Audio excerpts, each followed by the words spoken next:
Hello, my name is Aloys Portafaix, and today I'll be presenting improving accuracy and runtime of skeletal tracking of the lower limbs for athletic jump mechanics assessment.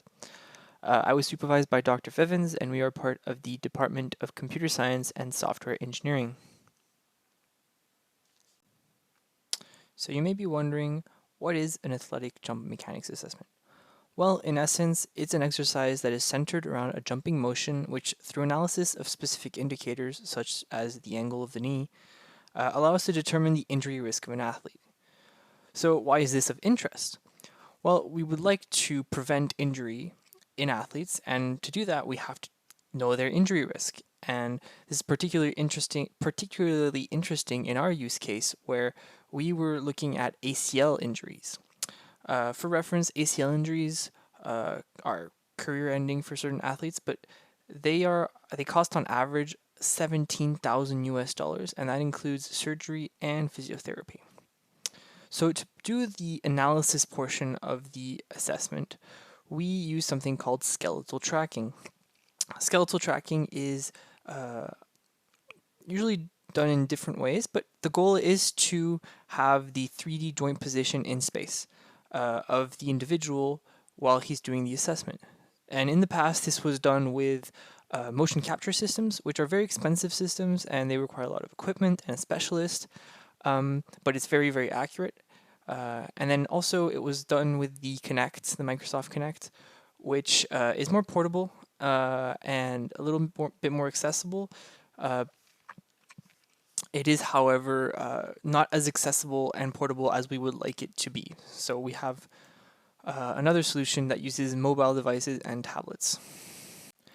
So one of the alternatives to the skeletal tracking devices that I presented previously is VideoPose 3D, which is a deep learning model for 3D human pose estimation.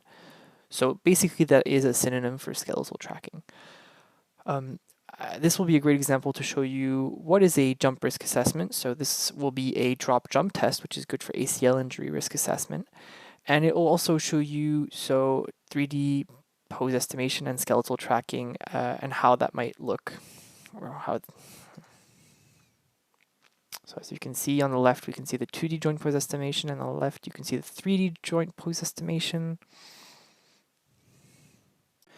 So after watching that video, you may be wondering, well, why do we even bother with this project? VideoPose 3D seems great. Well, there are two reasons. First, it is very time intensive. For a 10-second video, the calculations required take up to 45 minutes.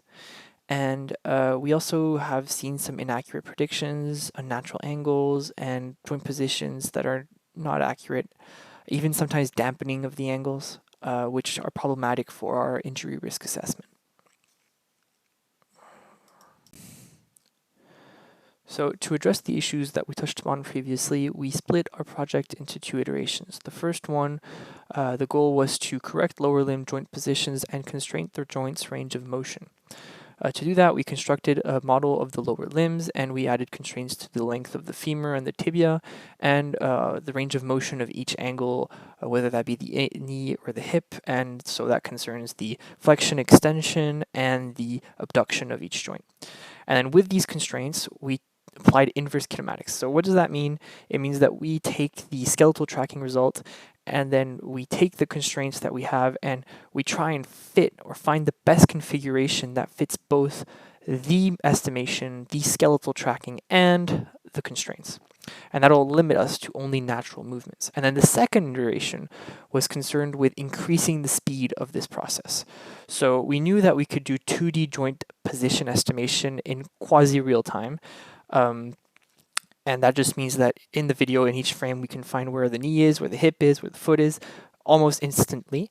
And then all we had to do was use some proportions and trigonometric tricks to find the depth of the joint or the depth coordinates, and we knew we could do that also in real time. So quite a significant increase in speed. So as I alluded to previously, the second iteration was quite easy to figure out how much success we had, as we were able to reduce the inference rate, or the time it took to calculate the skeletal tracking, from 45 minutes to just the time of filming the actual video. Now for the first iteration, which was the correction of the joint positions, we had to delve a bit deeper into the data. And we did this by using the mean difference of degrees for the coronal and sagittal angles of the knee. So what does that mean?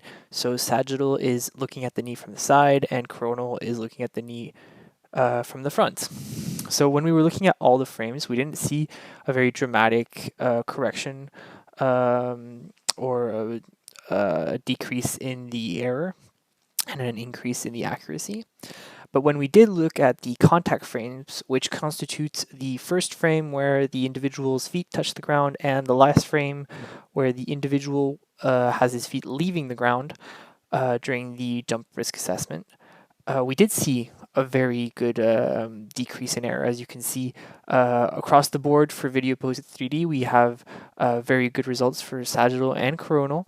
As for our TGDEs, which is the real-time joint depth estimation, so the second iteration project, we did see a bit of a reduction, but what is most, a bit of a reduction in sagittal, but what is most impressive is the coronal reduction in error. So we were very happy with these results. So why did we go through all this trouble? Well, our goal was to try and prove that we could transition away from devices such as the Microsoft Kinect and the motion capture systems, which each have their flaws.